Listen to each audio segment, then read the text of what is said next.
இன்னைக்கு செம்ம ஜாலி மாப்பிள்ள. இன்னைக்கு பண்றடா நீ மாப்பிள்ள. இன்னைக்கு லைன் போட்டுருக்காங்க மாப்பிள்ள. அங்க போன கும்பல மாப்பிள்ள கரெக்டா இருக்கு. இது தெரியுங்க நல்லா. எங்க வரியா? ஏய் இங்க அப்படிதான் அருமையா இருக்கு. மட்டை எடுத்துருவாங்க மாப்பிள்ள. இங்க கூட கூட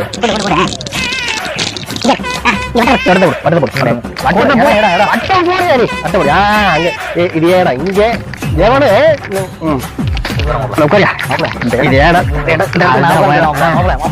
எவனுமே இங்க வர முடியாது. எல்லாரும் எல்லாத்தையும் இன்னைக்கு நம்ம தான் பண்றோம். யாரு அதன்னே ஒரு மாதிரி பண்ணிட்டு இருக்காங்க. என்ன பண்றாங்க செய்யறாங்க. யாரு இந்த போன வாரம் இருந்தாலே அந்த திருவிழால நம்ம பண்றதானே கச்சேரியே.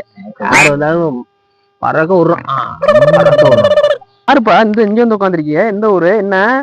சரி இங்க என்ன இந்த இடத்துல என்ன உங்களுக்கு வேலை இந்த நேரத்துல? ஊருக்கான ரொம்ப பெரியாதையா இது கன்னியாகுமரி தானையா? கட்டதான் வந்திருக்கிறேன். போயிட்டு கோயில இருக்கான்னு ரொம்ப பெரியாங்க. இருமாப்புல போயிட்டு ஆட்டோக்காரி வர சொல்லியா? ஆட்டோக்காரி வர சொல்லியா? ஆட்டோக்காரிங்கிறாங்க. ஓ ஆடல் பாட்டு வந்திருக்கீங்களா நீங்க? சரி சரி அதுக்கு நான் இங்க வந்து உட்காந்துருக்காங்க. இதுக்கு நான் இங்க வந்து உட்காந்து கன்னியாகுமரியில சந்தியாபர் கோயில்ல ஆடல் பாடல்னு பாத்துட்டு தெளிவா வந்திருக்கோம்டா. ஆடல் பாடல் சந்தியாபர் கோயில் நடக்குது. ஓகே அதுக்கு ஏன்டா ஐயனார் கோயில் வந்து உட்காந்துருக்கீங்க? அசையாத மரம் ஒன்று உய்ந்தது கீழே.